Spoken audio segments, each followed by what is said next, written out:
This lesson is on exponential functions. This is section 3.1 from your book. So in previous lessons we learned about power functions. We can write a power function, for example, like x cubed. That's a power function. An exponential function, however, is something like 3 to the x. So we have our constant as our base and we are raised to some variable, for example, x. So more generically, an exponential function is written in the form a times b to the x. This is for a not equal to 0 and b some positive number and not equal to 1.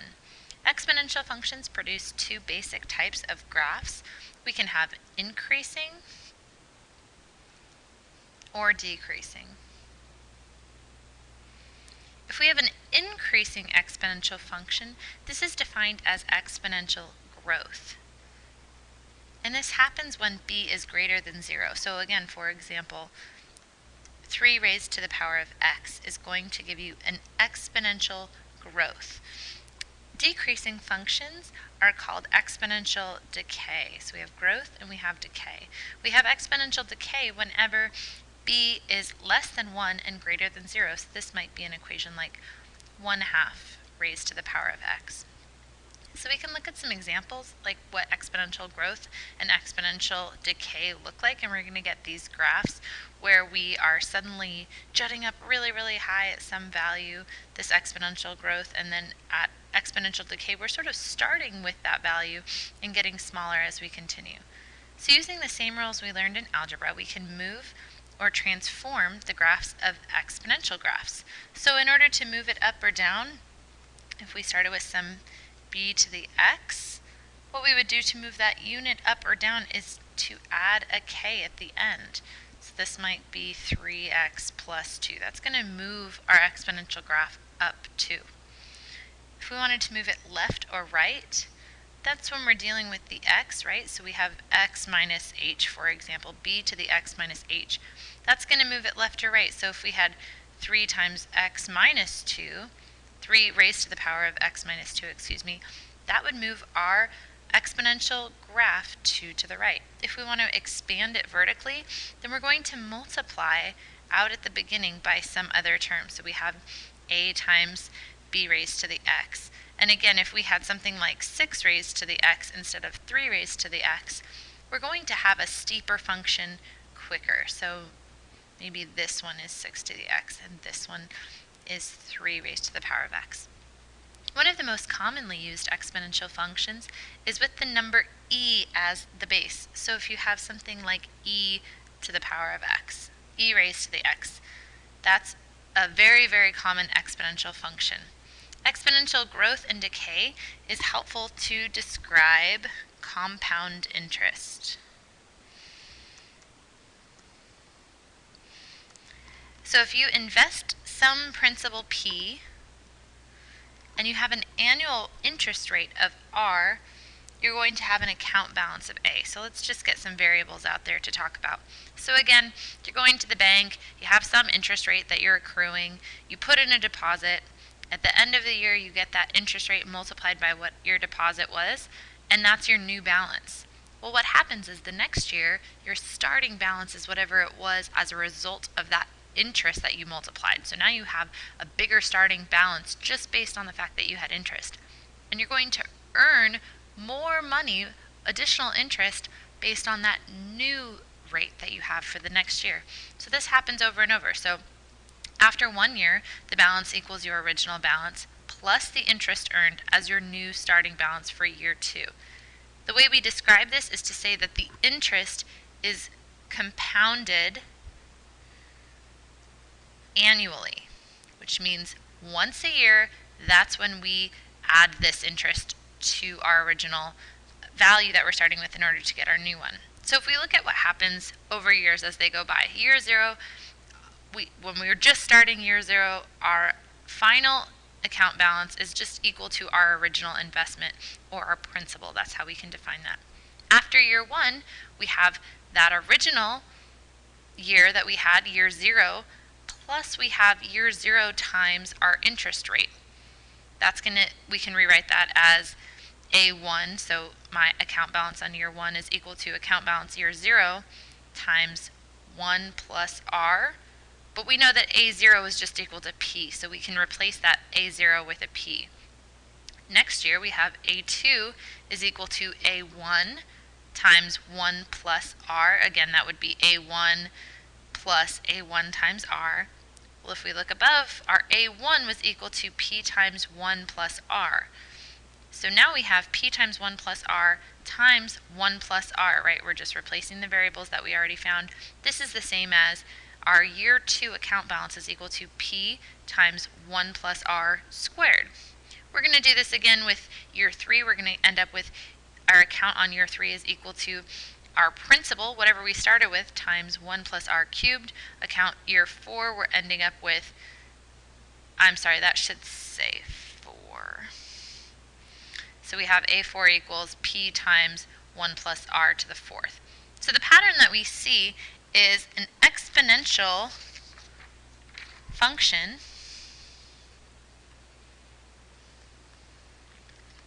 with a base equal to 1 plus r, right? We have this 1 plus r and we're raising it to number 1, number 2, number 3. The way we can rewrite this equation as a more simple exponential equation is to say that a of t is equal to p times 1 plus r raised to the t, and that t is just our number of years, how many years we have. So if we did year 4, we're just replacing that t with a 4, for example. So for the above example, we compounded the interest 1 time a year. That's not always how it works. Sometimes you might get to collect that interest twice a year or 4 times a year.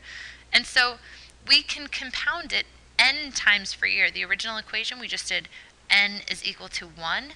The way we write this, if we're going to compound more than once a year, is p times 1 plus r over n, that whole thing raised to n times t. So let's do an example together. We have initial investment of $300. We have an interest rate of 6%, and I want to know what happens after 20 years. I want to know where our bank is at. After we put in $300, we earned 6%, and what happens after 20 years. So for this example, my P is equal to 300. My R, my interest rate, is equal to 0.06. This is the same as 6%. We're just writing it in decimal form so that we can calculate with it. And let's say we wanted to compound semi-annually. This means twice a year. Again, our T is 20 years. So we just replace these variables. P becomes 300, 1 plus our interest rate is 0.06.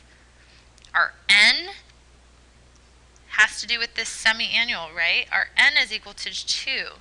That's how often per year we are compounding this interest, and then we raise that to our N, again 2, times our T. How many years? 20 years. The result of that, if you just multiply this out with your calculator, is you get $978.61. So after 20 years, you're going to have almost $1,000. It's pretty good. If you compound this monthly, then your equation, again, this is how many times a year. So for this, our N is turning into 12. So you have P, which was 300, times 1 plus our interest rate is still 6%. We write that as 0.06 over 12. And this whole thing is raised to 12 times 20. So we're doing it 12 times a year for 20 years. Then we end up getting, sorry, this number is wrong. You should have ended up getting something like $993.06. So if we compound it more frequently, we see that we get a higher value, which makes sense. We're adding that interest more often to our final balance. If instead of compounding at the end of the year or monthly, there is also the option to compound continuously. So this means you're compounding that infinite times. Every second, every moment, every split second, every microsecond, that interest is being added to your account balance, and you're now getting interest off of that. So something to note about that number e we talked about a little bit earlier. We know if you plug in e to your calculator, you get something like 2.718 or something like that. E is defined as the limit of 1 plus 1 over x raised to the x as x goes to infinity.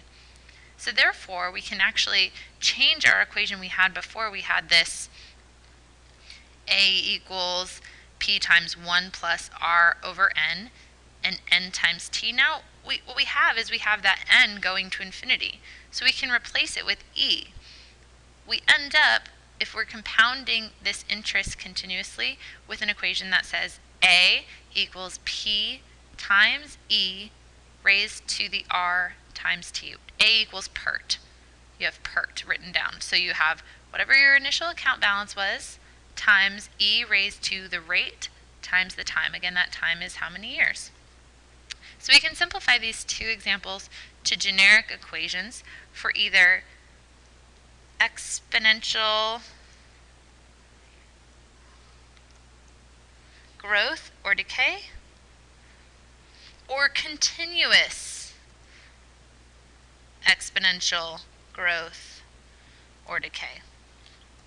So we know that those are slightly different, right?